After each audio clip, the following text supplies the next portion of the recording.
오늘 말씀을 가지고 정인의 삶, 당신은 정인입니까? 라는 제목으로 말씀의 은혜를 나누고자 합니다. 제 마음속에 오랫동안 가지고 있는 부담이 뭐냐? 정인의 영, 정인의 삶이었습니다. 그래서 저희 교회 금년 표어도 작년 연말에 주신 말씀으로 정인의 체질이란 이 주제로 만들어졌고, 1월 달에 1200시간 기도를 하면서 제 마음속에 사라지지 않는 부담이 정인의 삶이었습니다. 또 한 달 전쯤에 또 새벽에 정인의 삶을 놓고 기도하는데 하나님께서 손 목사야, 너희 교회 권사에 전도를 맡겨보면 좋겠다, 이 마음을 제게 주셨거든요. 그때가 이제 임직시간 지 얼마 되지 않았고 권사의 조직도 없었습니다. 그 마음을 주셨기 때문에 내가 무조건 순종해야 되겠다라는 그 마음을 가지고 몇 분 권사님들께 하나님께서 이런 마음을 주셨으니까 권사회를 좀 만드시고 먼저 복음 전도에 관한 생각들, 의견들을 한번 모으시고 계획을 짜 주십시오라고 제안을 제가 드린 적이 있습니다. 제 생각과 제 계산이 아니라 이해가 안 되어도 하나님이 주신 음성은 무조건 순종해보자는 것이 제 생각이었습니다. 이런 과정에서 제가 본문을 준비하게 되었습니다. 단순히 전도합시다라는 구호나 행동이 아니라 성경이 말하고 있는 정인이라는 것이, 정인의 삶이라는 것이 어떤 근거를 두고 무엇을 말하고 있는가, 그래서 그 본질과 영역 그리고 삶의 방식까지도 배우고 알아야겠다는 생각이 들어서 이 말씀을 준비하게 되었고, 제가 정인의 삶이라는 주제를 가지고 몇 주간 말씀을 드리길 원합니다. 예수님께서 십자가에서 죽으시고 약 50일이 지나 인류 역사의 신약 교회가 세워졌죠. 예루살렘에서 소수의 평범한 사람들, 이 사람들로 시작된 이 교회 운동은 유대인들과 로마 제국의 악랄하고 격렬한 탄압을 받았음은 세계 역사가 그대로 증명하고 있습니다. 하지만 압제와 탄압 속에서도 폭발적으로 그리고 꾸준히 성장해서 드디어 313년에는 로마 제국 콘스탄틴 황제의 공인이 떨어지고 로마 제국의 국교로 기독교가 세워집니다. 여러분, 인류 역사 속에서 이렇게 생명력이 끊어지지 않고 들불같이 번져간 운동이 있었습니까? 그것도 격렬한 박해와 탄압 속에서 말입니다. 도대체 우리가 이 현상을 어떻게 설명하고 이해할 수 있겠습니까? 우리의 대답은 무엇입니까? 질문은 또 있습니다. 그렇다면 오늘날의 기독교는 왜 제자리 걸음도 모자라서 뒷걸음을 치는 걸까요? 무엇이 잘못된 것일까요? 우리는 초기 교회의 시작과 처음 30년 부흥의 현장과 확장의 역사를 기록한 사도행전을 통해서 이 질문에 대한 답을 얻어보기를 소원합니다. 우리에게는 교회에 대한 질문과 고민이 적지 않습니다. 자, 여러분들에게 교회는 무엇입니까? 여러분들에게 교회의 의미는 무엇입니까? 여러분은 교회를 어떤 기준으로 바라보고 있습니까? 성경은 교회를 분명하게 초자연적인 공동체라고 우리에게 말합니다. 초자연적인 공동체입니다. 특별히 오늘 사도행전은 신약 교회의 탄생을 보여주는데 그 이야기가 교회의 초자연적인 특성을 그대로 보여줍니다. 교회의 초자연적인 특성을 모르면 사람들은 교회를 인간적이고 자연적인 조직으로 만들어 가려고 할 겁니다. 오늘날 우리는 그런 교회들을 수없이 보고 경험합니다. 미국의 트리니티 신학교의 유명한 신약학 교수 D.A. 카슨 교수의 말을 한번 들어봅시다. 이렇게 이야기가 말을 합니다. 교회는 자연적인 친구들로 구성되지 않는다. 오히려 교회는 자연적인 원수들로 구성된다. 우리는 원수들이에요. 우리를 함께 묶는 것은 비슷한 교육 수준, 동일한 인종, 비슷한 소득 수준, 비슷한 정치적 견해, 똑같은 억양, 동일한 직종 따위가 아니다. 이런 점에서 우리는 예수님을 위해 서로를 사랑하는 초자연적 원수들의 집합체다. 이렇게 표현합니다. 초자연적 원수들의 집합체랍니다. 우리가 이 사실을 이해하지 못하거나 무시하면 교회 안에서 자기하고 어울릴 만한 사람들, 비슷한 교육 수준, 재산 수준, 사회적 수준에 있는 사람들을 찾게 되고 그들과 어울리게 될 겁니다. 유유상종이죠. 그런 친밀한 만남에 힘쓰면 힘쓸수록 그들은 교회의 초자연적 특성을 훼손하는 거죠. 결국 교회를 허물게 되더라는 겁니다. 친교를 통해서 교회를 허물게 되는 거죠. 세상에 이런 교회가 넘쳐나지 않습니까? 교회의 초자연적인 특징은 교제의 문제에만 국한되지 않습니다. 교회의 기원, 교회의 모든 속성도 초자연적입니다. 그래서 교회를 판단하는 올바른 기준과 성경적인 관점이 우리에게 필요합니다. 그래서 오늘 우리가 이 사도행전에서 교회의 본질을 볼 수 있고 기준과 관점에 대한 통찰을 얻을 수 있습니다. 하나님께서 사도행전을 통해서 우리의 관심을 교회로 모으게 하십니다. 특별히 중요한 핵심이 뭐냐? 교회의 정체성, 교회의 사명입니다. 정체성과 사명은 분리될 수가 없죠. 교회의 정체성이 없는데 선교의 사명을 감당한다, 그건 모순입니다. 그건 거짓말이고 엉터리라는 겁니다. 교회의 정체성을 주장하면서 사명을 감당하지 않는 교회는 교회가 아니거나 병든 교회일 겁니다. 오늘 사도행전은 누가복음의 속편 혹은 후편이라고 말할 수 있습니다. 자, 1절 볼까요? 1절을 이해해야 사도행전의 문을 열 수 있습니다. 다 같이 시작. 데오빌로여, 내가 먼저 쓴 글에는 무릇 예수께서 행하시며 가르치시기를 시작하신부터. 이게 내가 먼저 쓴 글이 뭘까요? 누가복음을 가르칩니다. 누가복음은 누가 기록했을까요? 그렇죠? 누가가 기록했습니다. 의사인 누가가 기록한 책입니다. 누가가 내가 먼저 쓴 글에는 이렇게 했으니까 사도행전, 오늘 본문 사도행전을 쓴 사람도 누가복음의 저자 누가입니다. 그리고 사도행전도 누가복음과 동일하게 데오빌로라는 인물을 위해 쓰여진 책입니다. 자, 누가복음 시작을 하고 봅시다. 자, 1장 읽어주십시오. 우리 중에 이루어진 사실에 대하여 그 모든 일을 근원부터 자세히 미루어 살핀 나도 데오빌로 각하에게 차례대로 써보내는 것이 좋은 줄 알았노니 이는 각하가 알고 있는 바를 더 확실하게 하려 함이로다. 자, 여기에 데오빌로라는 같은 이름이 나오는데 데오빌로라는 이름은 하나님의 사랑을 받는 자, 이 뜻입니다. 데오빌로를 각하라고 부른 것을 보게 되면 각하라는 이 칭호는 유대에 와 있던 로마 총독에게 붙여진 칭호가 되죠. 그러니까 데오빌로는 로마 사회에서 높은 신분을 가진 사람입니다. 4절을 보면 알 수 있듯이 그는 하나님 말씀의 가르침을 받는 사람이었는데 당시 교회에 가해지는 핍박으로 신앙이 흔들리고 있었던 겁니다. 그래서 누가는 그의 믿음을 붙들어 주려는 의도로 누가복음과 사도행전을 기록을 하게 됩니다. 성령께서 누가가 이 책을 쓸 때에 전적인 영감을 주셔서 누가복음과 사도행전을 오류가 없는 무오한 성경이 되게 하신 겁니다. 또한 성령님께서 오늘 이 말씀을 살피는 우리에게도 하나님과 복음과 교회에 대한 확신이 이르는 은혜를 주시기를 간절히 구해봅니다.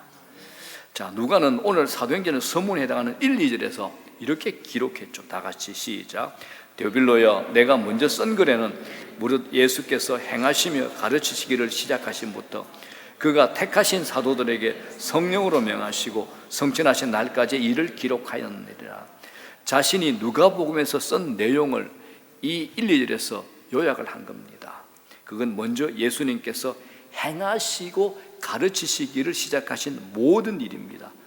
여러분, 행함과 가르침은 분리되지 않습니다. 행함과 가르침은 분리되지 않습니다. 우리는 이걸 분리를 하죠. 늘 회개하고 고민하는 거 이 영역 아닙니까? 내가 행한 거 그리고 내가 배운 게 달라지는 거. 지금 유럽에서 가장 큰 영향력을 끼치고 있는 캐톨릭의 수도원의 수사가 한 분이 있습니다. 이태리 보세 수도원 원장 엔조 비앙키라는 분인데 이분의 책을 제가 읽게 됐어요. 일부분은 제가 이렇게 소개를 좀 드리고 싶습니다. 살아갈수록 더욱 깊이 확신하는 것이 있습니다. 그것은 하나님 말씀을 실천하는 사람만이 하나님의 말씀을 진정으로 경청할 줄 안다는 사실입니다. 성경 본문의 진정한 이해는 말씀에 대하 삶으로 애누리 없이 순종할 때 생깁니다. 오늘날의 복음은 삶으로 보이는 정언입니다. 삶으로 보이는 정언입니다라고 합니다.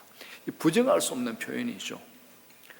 누가는 충실하게 예수님의 행위와 말씀을 누가복음에 기록을 합니다. 그래서 누가복음은 예수님의 이야기라는 그 사실이 자명합니다. 자, 그렇다면 누가복음에 이어지는 속편 사도행전은 누구의 이야기겠습니까? 사도행전이 무슨 말이죠? 사도는 예수님의 제자들이죠. 예수님은 직접 목격했던 제자들입니다. 사도들의 행적이라는 뜻인데, 이 책의 제목은 그 주인공이 사도들, 제자들이라는 인상을 불러일으키지만은 사실 이 책의 주인공도 부활하신 예수 그리스도이십니다. 누가복음과 사도행전 모두가 예수님에 대한 얘기가 됩니다. 누가복음은 이 땅에 오신 예수님의 이 땅의 지상 행적을 소개하지만은 사도행전은 이제 부활하시고 성천하심으로 높임을 받으신 예수님께서 사도들을 통해서 교회를 세우시죠. 당신의 몸인 교회를 통해서 여전히 당신의 거룩한 일을 이 땅에서 이루고 계신다는 사실을 우리에게 생생하게 증거하고 있는 겁니다. 사도행전은 성부 하나님께서 예수님을 통해서 이 땅에 성령을 보내심으로 예수 그리스도의 복음이 교회를 통해서 땅끝까지 전파되게 하시고 또 그 열매로 그 민족 가운데 교회들이 세워지게 하시는 얘기가 바로 사도행전입니다. 자, 그렇다면 여러분, 우리가 사도행전을 읽을 때 눈에 보이는 베드로나 사도 바울만을 볼 것이 아니라 그 배후에서 성령으로 역사하시는 예수님을 바라보셔야 됩니다. 성령으로 역사하시는 예수님 말입니다. 자, 먼저 누가는 부활하신 주님께서 성천하시기까지 40일 동안 하신 일은 자신의 제자인 사도들을 당신의 증인으로 준비시키는 일이었다라고 증명을 합니다. 자, 3절 다 같이 읽어보겠습니다. 시작. 그가 고난받으신 후에 또한 그들에게 확실한 많은 증거로 친히 살아계심을 나타내사 40일 동안 그들에게 보이시며 하나님 나라의 일을 말씀하시니라. 여기에 고난받으신 후에 이렇게 말함으로써 예수님의 십자가의 죽음을 완전히 강조하는 거죠. 그리고 부활하신 후에 40일 동안 자주 당신의 제자들 사도들에게 나타나심으로써 당신의 부활이 십자가와 부활이 사신임을 확실히 많은 증거로 나타내 보이신 겁니다. 여기서 이제 사용된 증거라는 이 말은 신약 성경에서 단 한 번 여기에서만 사용되는 단어인데 설득력이 있다, 의심할 여지가 없는 방식으로 인정한다, 이 뜻이 됩니다. 예수님은 당신의 제자들이 당신의 부활을 절대 의심할 수 없도록 자주 분명하게 부활하신 당신의 육체를 제자들에게 보여주신 겁니다. 왜 그렇게 하셨을까요? 이유가 있겠죠. 왜 부활하신 예수님은 확실한 많은 증거로 자주 당신의 제자들에게 나타나셨을까요? 당신의 부활을 믿지 않을래야 않을 수 없게 만드신 겁니다. 내가 부활한 거 맞지? 자주 보여주신 겁니다. 여러분, 왜 이 일이 필요했을까요? 이건 오늘 설교의 핵심 주제입니다. 그들은 예수님의 부활의 증인이 되어야 될 사람이었기 때문입니다. 증인입니다. 그래서 예수님이 그렇게 자주 드러나서 보여준 겁니다. 그건 목에 칼이 들어와도 부인할 수 없는 예수님의 부활을 확신하게 하려는 의도였습니다. 이런 부활하신 예수님을 본 제자들이 그 다음부터는 어떻게 합니까? 목숨 가리지 않고 세계 만방을 다니면서 예수님은 살아있다, 그분이 구세주다라고 증인의 삶을 살지 않았습니까? 그래서 오늘 8절 우리가 잘 아는 말씀이죠. 다 같이 시작. 오직 성령이 너희에게 마시면 너희가 권능을 받고 예루살렘과 온 유다와 사마리아와 땅끝까지 이르러 내 증인이 되리라 하시니라. 예루살렘이라는 가까운 데서부터 마지막이 어디입니까? 땅끝이죠. 주님은 땅끝까지 내 증인이 되리라고 하시는데 그냥 하신 것이 아니라 부활을 확실히 본 확실한 많은 증거로 증인의 일을 맡기신 겁니다.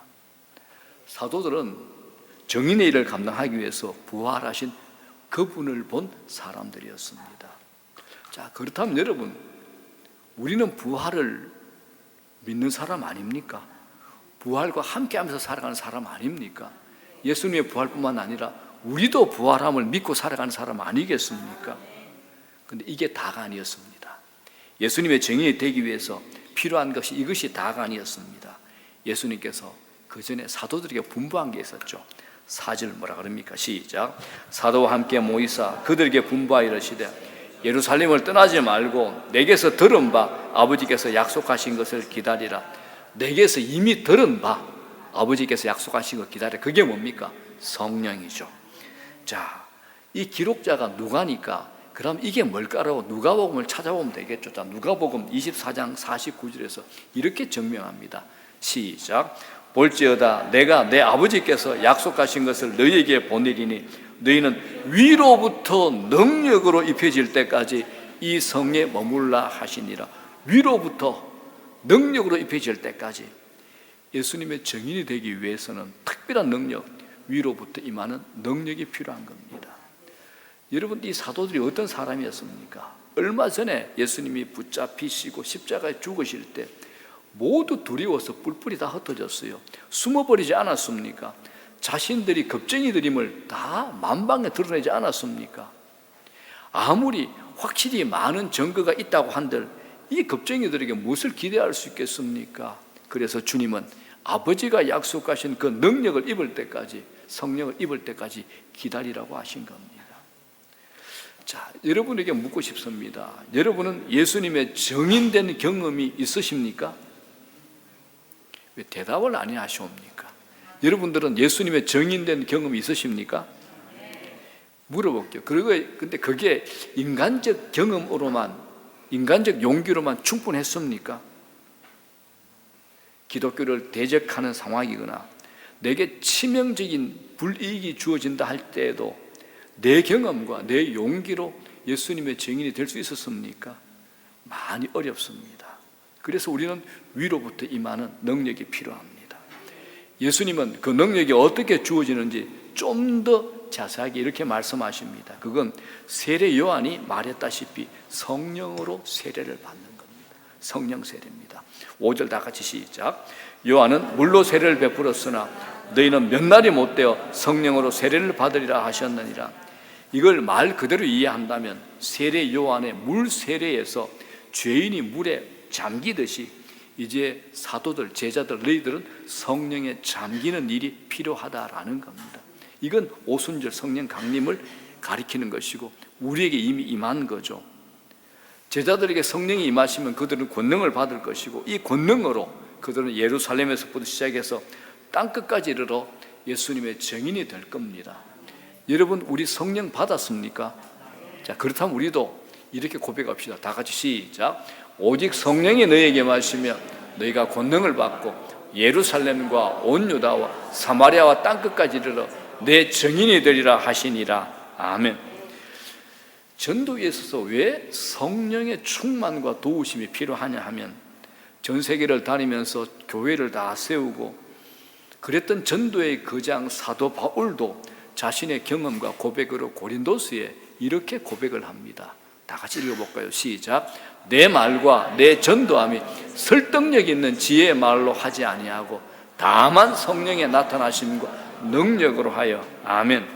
사도 바울이 얼마나 똑똑하고 경험이 많았던 사람입니까? 그런 사람도 전도할 때 자신의 지혜의 말로 하지 아니한다. 내가 설득력 있게 저 사람을 바꾸려고 하지 아니한다. 내 말로. 다만 성령의 나타나심, 성령의 능력으로 한다. 그래야 역사가 일어나더라라고 고백을 하는 겁니다. 우리는 사도행전에서 그 일이 어떻게 일어나는지 보게 될 겁니다. 자, 근데 여기서 또 있습니다. 성경은 사도들이 예수님의 증인이 되기 위해서 또 하나의 준비가 필요하다라고 덧붙입니다. 예수님께서 부활하신 후에 40일 동안 제자들에게 나타나 당신의 부활의 몸을 보여주시기만 한 게 아니었습니다. 예수님은 그들을 또 가르쳤습니다. 그 가르침의 주제가 뭘까요? 하나님의 나라입니다. 하나님의 나라. 자, 3절 시작. 40일 동안 그들에게 보이시며 하나님 나라의 일을 말씀하시니라. 하나님 나라가 뭐죠? 성경에 나라 제가 수없이 얘기했죠. 하나님 나라는 하나님의 통치, 하나님의 다스림, 하나님의 지배를 얘기하는 겁니다. 우리 모두가 하나님의 나라 안에 있죠. 왜? 우리는 하나님의 통치, 하나님의 지배 안에 있는 사람이잖아요. 복음을 알지 못하던 사람, 하나님 나라 바깥에 있는 사람이죠. 그 사람이 예수를 믿게 돼. 그러면 하나님 나라 안에 들어오게 된 겁니다. 왜요? 하나님의 통치, 하나님의 지배를 받기 때문이죠. 예수님의 증인이 되기 위해서 사도들은, 제자들은 하나님 나라의 일을 알아야 했지만 6절에 기록된 사도들의 질문은 그들이 하나님 나라를 오해하고 있었다라는 것을 우리에게 가르쳐 줍니다. 자, 6절 다 같이 시작. 그들이 모였을 때에 예수께 여쭈어 이르되 주께서 이스라엘 나라를 회복하심이 이때니까 하니, 그들이 꿈꾸는 나라는 어떤 나라입니까? 자기들이 이스라엘 나라의 회복입니다. 로마로부터 회복이죠. 그리고 돈, 산의 진미, 외적인 평화를 비롯해서 모든 좋은 것들이 넘쳐나는 땅의 나라였습니다. 그런데 주님은 그들의 얘기를 다 들으시고 그들이 알고 있는 것들을 교정시켜 줍니다. 바르게 가르쳐 주죠. 주님은 미래가 어떻게 될 것인가에 따라서 대비하고 계획하는 너희들의 성량을 거두고, 그리고 내 말을 들어보라고 얘기합니다. 7절 시작. 이르시되 때와 시기는 아버지께서 자기의 권한에 두셨으니 너희가 알 바가 아니다랍니다. 여기서 우리가 이제 좀 주목할 게 있습니다. 우리는 장래의 일에 관해서는 하나님의 주권이 이루어지는 것을 수긍하지 않으려는 죄성을 좀 가지고 있습니다. 그런데 하나님은 우리가 헤아릴 수 없는 방식으로 당신의 정하신 뜻과 미리 아신 대로 행하기를 기뻐하십니다. 그래서 오늘 사도행전 1장에서 2장으로 넘어가게 되면 성령 강림을 경험한 베드로가 이스라엘 백성 앞에서 이렇게 설교를 합니다. 사도행전 2장 22절 23절 시작. 이스라엘 사람들아 이 말을 들으라 하면서 그가 하나님께서 정하신 뜻과 미리 아신 대로 내준 바 되었다. 예수 그리스도죠. 이건 예수 그리스도께서 십자가에 달리신다. 그리고 그분이 부활해서 하늘로 승천하신다. 이건 하나님께서 정하신 뜻이다. 미리 아셨던 거다. 그래서 그게 내준 바 되었다라고 설교하는 겁니다. 하나님의 통치에 자신의 모든 것을 순종케 했던 일이 필요했다는 것이죠. 주님은 이렇게 부활 후에 40일 동안 제자들에게 나타나셨습니다. 증인이 되는 사명을 사도들에게 맡기신 예수님이 사도들이 보는 앞에서 하늘로 승천을 하십니다. 예수님은 승천하셨죠. 구름이 가려 보이지 않게 되자 사도들은 마냥 하늘을 쳐다보고 있었습니다. 그때 흰옷 입은 두 천사가 나타나서 이런 얘기를 합니다. 11절 시작. 읽으십시오. 오케이. 이르되 갈릴리 사람들아 어찌하여 서서 하늘을 쳐다보느냐. 너희 가운데서 하늘로 올려지신 이 예수는 하늘로 가심을 본 그대로 오시리라 하였느니라. 이 말은 손에 잡히고 눈에 보이는 육신의 감각으로 그리스도를 보려고 하늘만 쳐다보는 것에 대한 책망이었습니다. 승천하신 예수님은 이제 전과 같은 방식이 아니라 당신의 영으로, 성령으로 사도들과 함께 계시고 권능을 주실 겁니다. 자, 이제 사도들은 예루살렘으로 돌아오죠. 그들이 머물던 다락방에 모입니다. 여기에는 11사도 외에 예수님의 어머니 마리아와 동생들, 그리고 주님을 따르던 다수의 여인들이 있었습니다. 그들은 예수님의 말씀을 기억하고 마음을 같이하여 기도에 전념합니다. 이제 이들의 기도에 응답하여 하늘로 올려오신 예수님께서 아버지로부터 성령을 받아 그들에게 부어주실 것이고, 친히 말씀하신 대로 그 평범한 겁쟁이들, 제자들을 당신의 담대한 증인이 되게 하실 겁니다. 이것처럼 사도행전은 처음부터 부활하신 예수님의 이야기입니다. 예수님은 이제 탄생한 교회를 통해서 당신이 이 땅에서 하실 일들을 하실 겁니다. 교회는 그리스도의 몸입니다.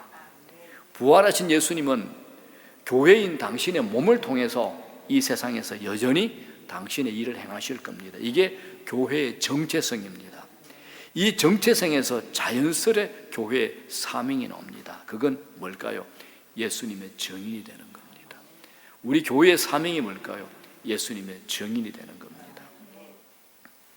우리가 보았듯이 예수님의 증인은 자기 의지나 타고난 능력으로 되는 것이 아닙니다. 증인이 되려면 그분을 보고 그분을 만나야 됩니다.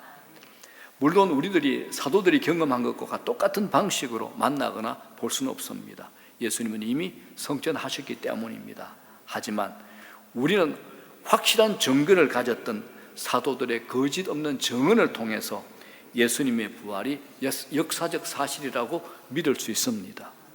그러므로 여러분, 기독교는 주관적 체험에 근거하는 종교가 아닙니다. 기독교를 기독교 되게 하는 것은 예수님의 십자가와 부활이라는 부정할 수 없는 역사적 사실입니다. 예수님의 정의는 없는 것을 있다고 말하는 거짓말쟁이가 아닙니다. 우리는 사도들이 친히 목격한 그분을 성경의 증거를 통해서 믿음으로 보게 되는 겁니다. 그러므로 여러분, 기독교는 역사 한가운데서 일어난 일입니다. 역사 한가운데서 일어난 사건입니다. 우리는 뭘까요? 예수님의 정의된 우리는 그 사실을 사실대로 예수님을 모르는 사람들에게 증거하고 전달하는 사람들입니다. 이런 우리의 예수님의 증인이죠. 또한 우리는 예수님의 증인이 되기 위해서 위로부터의 권능을 간절히 필요로 합니다. 종교개혁자 깔뱅이 이런 말을 합니다. 사령관의 명령 없이 전투를 개시할 수 없는 것이 병법의 기본인 것과 마찬가지로 주님이 우리에게 공격 개시 신호를 주시지 않는 한 우리는 함부로 싸움에 뛰어들어서는 안 된다라고 종교개혁자 깔뱅이 말을 합니다. 하지만 오늘날 교회는 예수님께서 성령으로 명하신 일을 중요하게 여기는 것 같지 않습니다. 돈, 세상적인 힘, 지식이 있으면 할 수 있다라고 여기는 것 같습니다. 네, 물론 할 수 있습니다. 그러나 우리들이 예수님의 증인이 되려고 한다면 우리는 위로부터 임하는 성령의 능력이 반드시 필요합니다. 절박하게 그 권능을 먼저 구해야 됩니다. 또 하나 예수님의 증인의 조건은 하나님 나라의 일을 알고 거기에 몰두하는 겁니다. 이건 세상에서 여러분들이 감당하는 직업이나 일을 무시하라는 것이 아닙니다.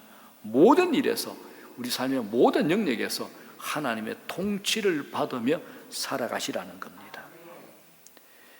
이 땅에서 하나님의 통치를 받으며 살아가는 예수님의 정의는 단지 먹고 살기 위해서 일하는 사람이 아닙니다. 그런 사람은 범사에 하나님 나라와 그의 의를 최우선으로 추구하는 사람입니다. 예수님의 정인이 가지는 삶의 최우선적인 목적이 뭘까요? 하나님의 나라입니다. 하나님의 나라. 자, 이제 묻습니다. 저를 보십시오. 이제 묻습니다. 결정적인 순간 여러분 저를 안 보시더라. 여러분, 우리는 예수님의 정인입니까? 정말 우리는 예수님의 정인입니까? 또 물어봅시다. 우리는 예수님의 정인으로서의 삶을 살아가고 있습니까? 초기 교회 예수님의 제자들은 자신들의 정체성을 나는 교회 다닌다, 예수 믿는다, 이것 아니었습니다.